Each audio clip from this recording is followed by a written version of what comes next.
Bom dia, boa tarde ou boa noite, pessoal. Tudo bem com vocês? Eu espero que sim. Eu sou Alexandre e seja bem-vindo a mais um vídeo ao canal Sistec Informática. Hoje nós vamos dar sequência ao que nós começamos ao nosso objetivo 103.3, perdão. Vamos continuar exatamente de onde nós paramos, tá certo? Então o que é que vamos fazer aqui? Nós vamos trabalhar com o nosso... vamos pegar o slide, né?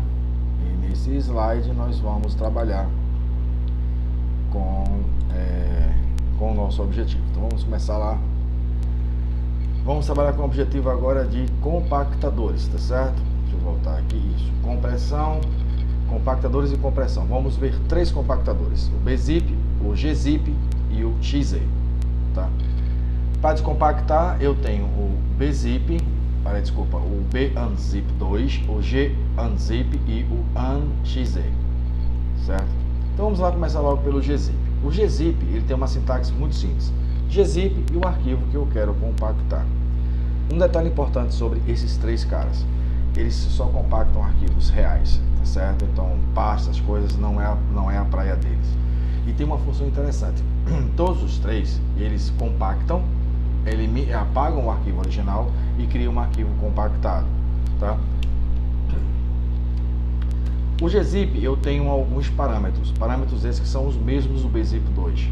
Eu tenho o "-r" para compactação recursiva, o "-d" para descompactar arquivos, a cerquilha, jogo da velha, ou como queiram chamar isso, hashtag, define o grau de compactação. Menos compactado, mais compactado, sendo o padrão dele o 6. O "-l", ele mostra as informações sobre o tamanho do arquivo compactado, e o "-c" informa qual seria o arquivo que vai receber essa compactação. Vamos aos testes. Eu vou abrir o console. Como da última vez ficou muito pequeno, eu vou aumentar o máximo que eu puder aqui.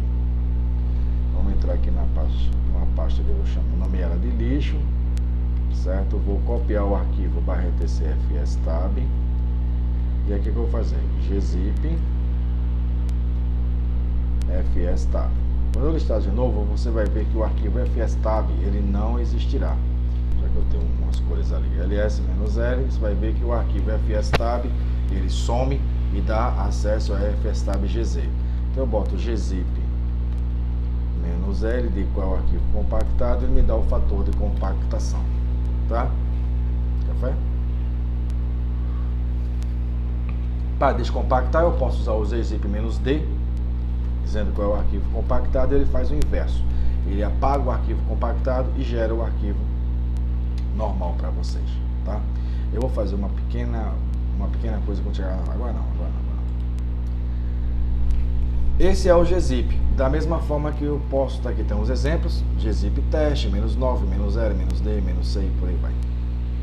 O GUNZIP, ele é feito somente para fazer a descompactação. A sintaxe é muito simples: GUNZIP, similar ao GZIP -d, e o nome do arquivo compactado, e ele vai fazer a mesma coisa que ele faz com o GZIP -d. E aí eu tenho um BUNZIP 2. O BUNZIP 2, além de você passar as informações baseadas nos parâmetros -r, -d, cerquilha, só que cerquilha aqui, ao invés de ser de 1 a 9, é de 100 a 900, K. Menor compactação, maior compactação, certo?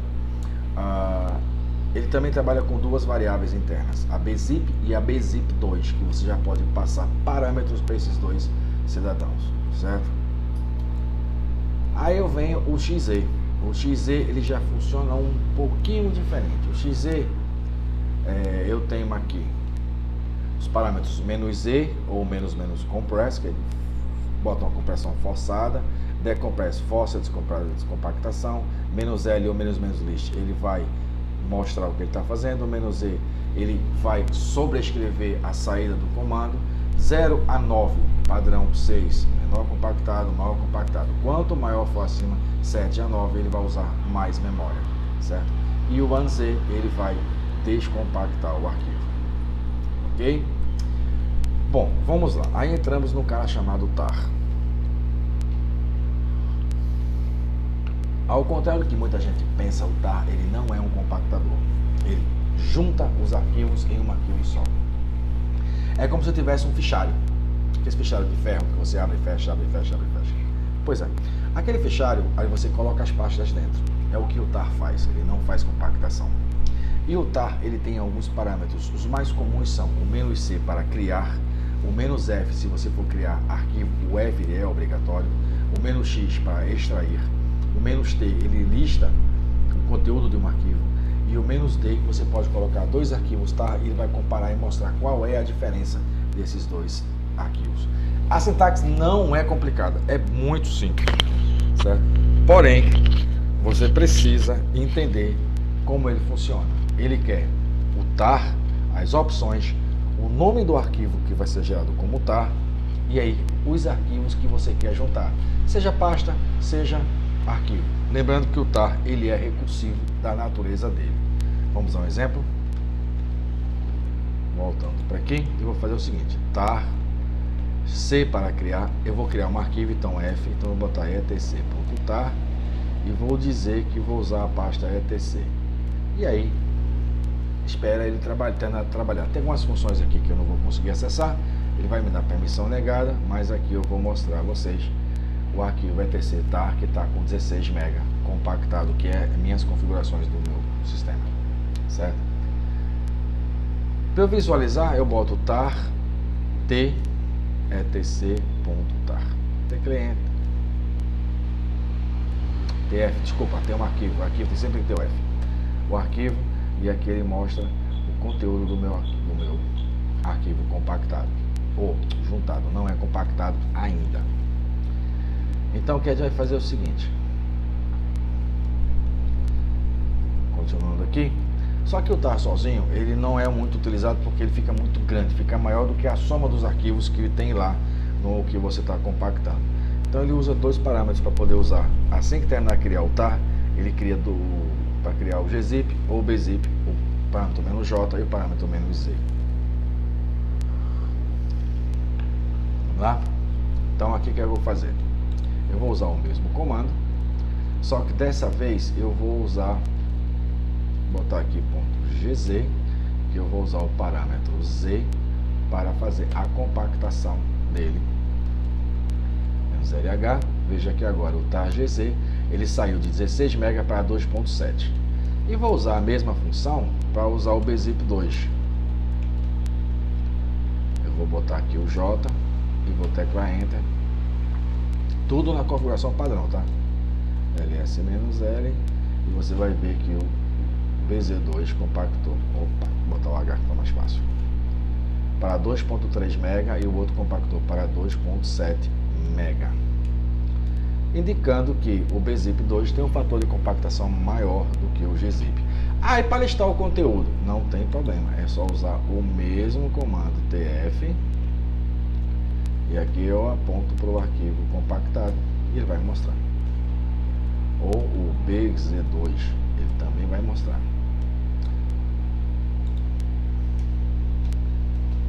Esse é o TAR. O TAR, ele simplesmente trabalha o seguinte: olha, eu vou juntar os arquivos, depois que eu juntar, eu mando o bzip ou mando o gzip fazer o fator de compactação.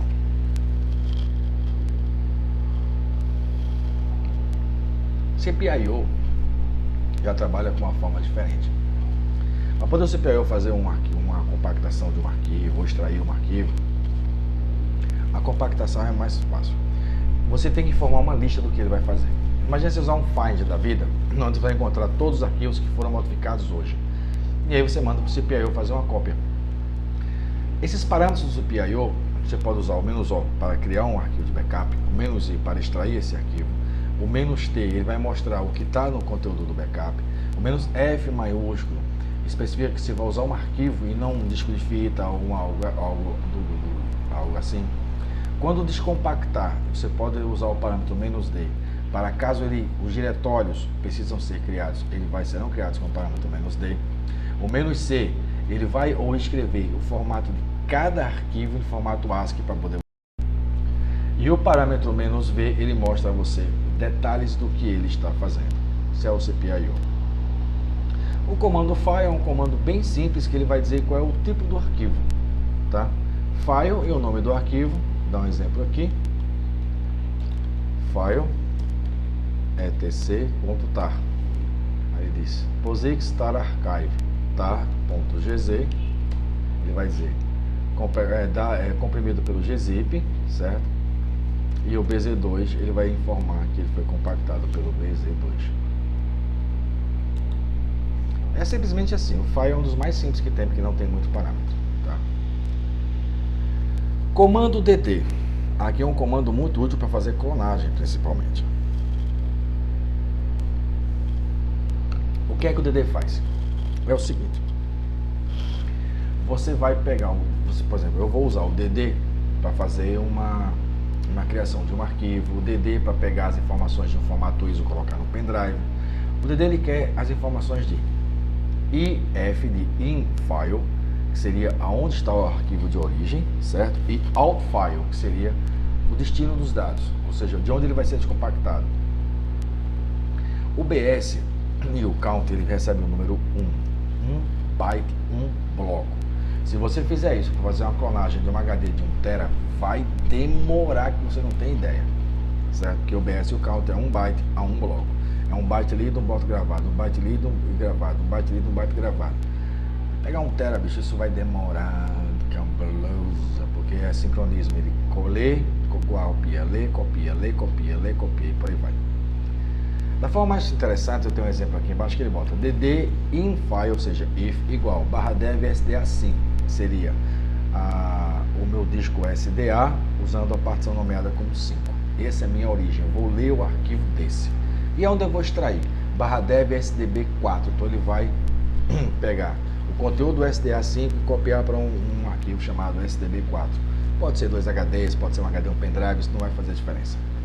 O BS eu vou dizer que ele vai ler 1 mega por vez e o count vai dizer que ele vai ler também 1 mega, quando o bloco chegar a 1 mega ele vai ler.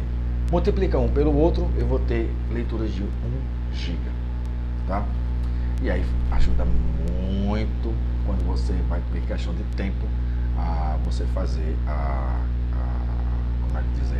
fazer a clonagem desse de 1 TB. Vai demorar menos tempo do que se você omitir o BS, omitir o count, e ele vai fazer a opção de ter, olha, eu vou ter 1K por um bloco, é muito lento, certo?